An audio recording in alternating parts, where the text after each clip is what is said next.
in today's tutorial, I'm going to show you how to enable or disable the Do Not Disturb mode on your Asus laptop, tablet, or traditional desktop computer. So this should hopefully be a pretty straightforward process here, guys. And without further ado, let's go ahead and jump straight into it.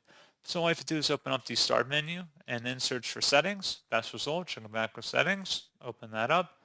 And then you want to select System on the left panel. And then on the right side, select Notifications.